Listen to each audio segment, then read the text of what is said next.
آنکھوں والے کھائیں گے نہ کبھی یہ دھوکا، آپ جیسا کوئی۔ تو ہمارے سارے پکوڑے والوں کو شوق چڑھا ہوا، رمضان آئے پکوڑے وکن گے، سموسے والے آندے پہ رمضان آوے سموسے وکن گے، جتیاں والے آندے پہ عید آوے جتیاں وکن گیاں۔ وہ کسی کو یہ شوق ہی نہیں کہ بخشش ہوگی، اللہ راضی ہوگا، جنت ملے گی، اللہ کی محبت میں بھوک لگے گی، اللہ کے عشق میں پیاس لگے گی۔ وہ بھوک اور پیاس کی جو تڑپ اور کسک ہے، پھر ہم ہاتھ اٹھا کے اللہ سے مانگیں گے، ہم کہیں گے یا اللہ، تو عرش کے دروازوں تک میری پکار جائے گی، ساتوں آسمان میری پکار سے گونج اٹھیں گے۔ مجھے یقین ہے کہ میرا اللہ کہتا ہے، میرا نبی فرماتے ہیں کہ اللہ رمضان میں سارے آسمان کے فرشتوں سے فرماتا ہے روزے رکھنے والوں کی دعا پر آمین کہو۔ عرش کے فرشتوں سے اللہ فرماتا ہے میری تسبیح چھوڑ دو، رمضان کے روزے رکھنے والوں کی دعا پر آمین کہو، آمین کہو۔ عرش فرش میں گونج اٹھتی ہیں میری دعائیں، میری صدائیں، میرے نوحے، میرے گریے ہلا دیتے ہیں۔ اگر بھوک پیاس میں مزے آ رہے ہوں کہ واہ یا اللہ تو نے کہا تھا نا، دیکھ میں بھوک سے بیٹھا ہوں۔ اس لیے افطار کے وقت دعا کیوں قبول ہے؟ افطار کے وقت کھانا سامنے ہے، پانی سامنے ہے، اور آواز کان لگے ہوئے ہیں سائرن کی آواز پر، تو اللہ کہتا ہے یہ فرشتہ، یہ میرے بندے، کھانا بھی سامنے ہے، پانی بھی سامنے، یہ کیوں نہیں کھا رہے، یہ کیوں نہیں پی رہے؟ بولو کہ یا اللہ تیری محبت، میری محبت، چلو تم گواہ رہو، میں نے معاف کیا، چل میرا بندہ مانگ، کھانے سے پہلے مانگ۔ وہ وقت مانگنے کا ہوتا ہے، پکوڑے کھانے کا نہیں ہوتا، سموسے دکن کا نہیں ہوتا۔ سموسے، پکوڑے، کچوریاں، 7 اپ، جام شیری، روح افزا، 500 چیزاں تو اندر پا لیندے ہو، سارے روزے دی تباہی پھیر کے رکھ دیتے۔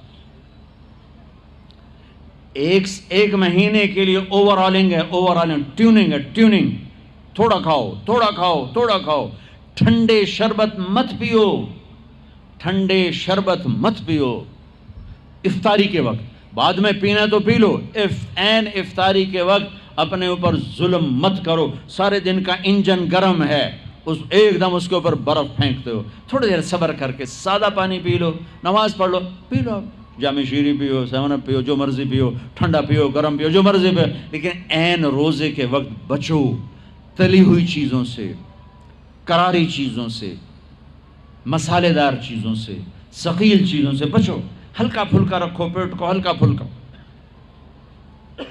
تاکہ روزے کا مقصد حاصل ہو کہ جسم پاک ہو، غلاظتوں سے، گندگیوں سے پاک ہو، صاف ہو۔ ہاں، اور اپنے دل کو بھی صاف۔ رمضان میں سب کی بخشش ہو جاتی، سب کی، 4 نہیں بخشے جاتے، 4 آدمی نہیں بخشے جاتے، 4 قسم کے مرد عورت، سب کی بخشش ہو جاتی، سب کی، 4۔ اللہ تعالی ہماری حفاظت فرما لے۔ کسی بھائی میں یہ عیب ہے، ابھی سن کے توبہ کر لینا، شراب پینے والا، مستقل شراب پینے والا، رمضان میں بخشش نہیں، ماں باپ کا نافرمان، ماں باپ کا نافرمان، بخشش نہیں۔ ماں باپ کے نافرمان کے لیے تو میرے نبی نے کہا کہ اللہ ہر گناہ کی سزا موت کے بعد دے گا۔ ماں باپ کے نافرمان کو یہیں سے شروع کرے گا اور آگے تک لے کے جائے گا، یہاں بھی سزا دے گا اور آگے بھی سزا دے گا۔ صرف ایک گناہ دنیا میں ایسا ہے، کفر شرک کی سزا بھی موت کے بعد، زنا، شراب، جوے کی سزا، سود کی موت کے بعد ہے۔ ایک گناہ ماں باپ کی دل آزاری، دل دکھانا، اللہ یہاں سے یہ سزا شروع کرتا ہے اور آخر تک پہ چلاتا ہے اس کو۔ میرے نبی سے پوچھا گیا یا رسول اللہ قیامت کب آئے گی؟ آپ نے کہا اللہ کو پتہ ہے۔ کہ کوئی نشانی بتائیں؟ کہ جب ماؤں کو ذلیل کیا جائے گا قیامت آ جائے گی۔ ماں باپ کا نافرمان۔ تیسرا کون ہے؟ رشتہ داروں سے لڑنے والا، کبھی بھائی سے لڑا، کبھی بہن سے لڑا، کبھی خالہ سے، کبھی چاچے سے، کبھی مامے سے، کبھی تائے سے، کبھی پھوپھی سے، قریبی رشتوں سے لڑنے والا اور تعلق توڑنے والا، اس کی بخشش نہیں ہوگی۔ چوتھا کون ہے؟ کینہ رکھنے والا، کینہ، شہن، ایک ہوتا ہے بغض، ایک ہوتا ہے کینہ۔ شحن، بغض شحن. بغض کیا ہے؟ بغض کیا ہے؟ کہ مجھے انصر بھائی سے نفرت ہے، یہ بغض. اور کینہ کیا ہے؟ کہ میں ان کو نقصان پہنچانا چاہتا ہوں، نفرت کے ساتھ ان کے ٹانگیں کھینچنا چاہتا ہوں، اس کو کینہ کہتے ہیں. تو یہ 4 برائیاں معاف نہیں ہیں. ہاں کوئی توبہ کرے تو سب معاف ہو گیا، سب معاف ہو گیا، سب معاف ہو گیا. تو اللہ نے ہمیں رمضان کا مہینہ دیا ہے.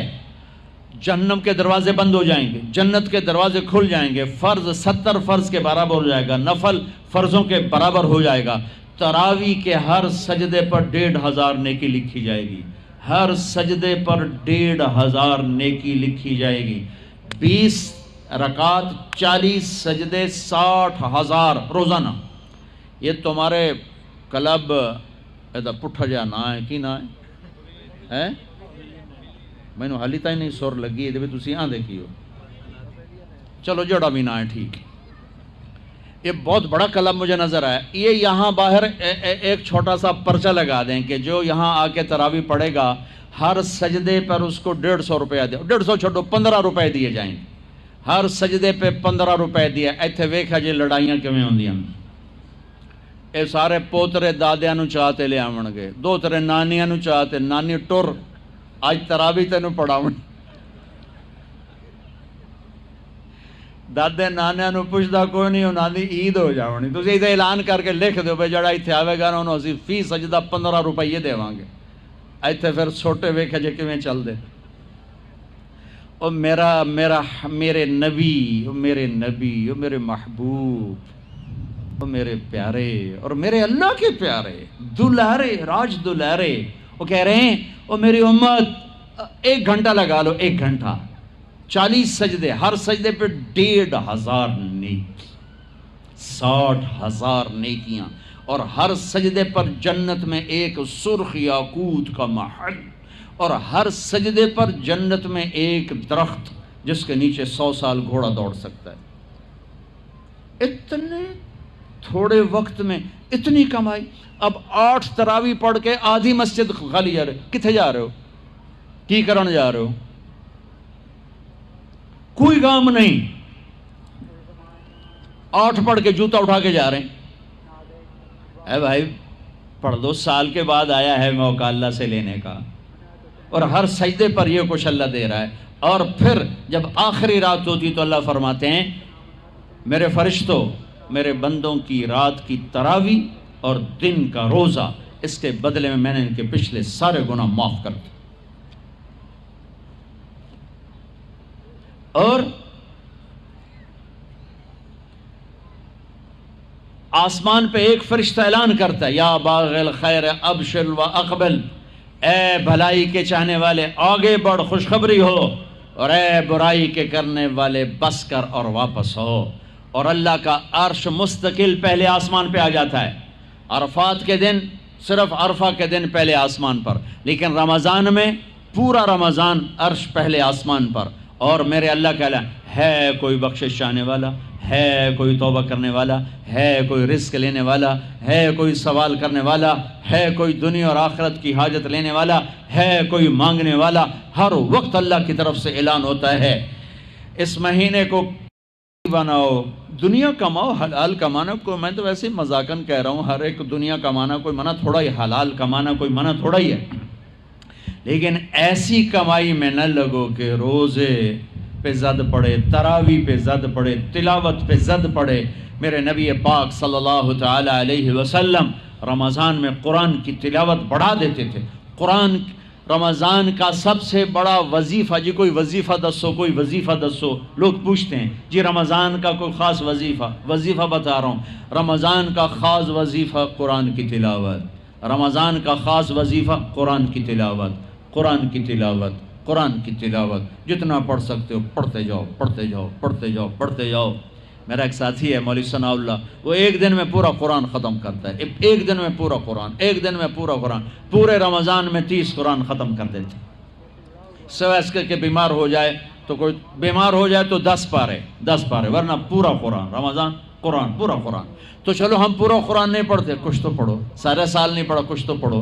رمضان کا وظیفہ قرآن کی تلاوت، رمضان کی تسبیح قرآن کی تلاوت، رمضان کی خدمت، روزے افطار کرواؤ، سحری کھلاؤ، افطاری کراؤ، غریبوں کو مدد کرو، زکوٰۃ دو، اپنے مزدوروں سے کام تھوڑا لو، گھر کے نوکروں سے کام تھوڑا لو۔ اور رمضان کی سب سے بڑی بات، آپس میں بغض سے دل صاف کرو۔ لڑے ہوئے ہو، رمضان آنے سے پہلے جیسے لوگ حج پر جانے سے پہلے نہیں فون کرتے ہیں، صلح کرتے ہیں، اتنا ہی ضروری ہے رمضان سے پہلے میں دل صاف کر لوں، میں معاف کر دوں، میں معافی مانگ لوں، زیادتی کی ہے تو معافی مانگ لوں، کوئی معافی مانگنے آیا تو معاف کر دوں، میرا دل صاف ہو، کسی سے بغض نہ ہو، کسی سے کینہ نہ ہو، کسی کا حسد نہ ہو، کسی سے رنجش نہ ہو، دل صاف کرو۔ صاف دل اللہ کا عرش بن جاتا ہے، اللہ کا عرش بن جاتا ہے، اللہ کا عرش بن جاتا ہے۔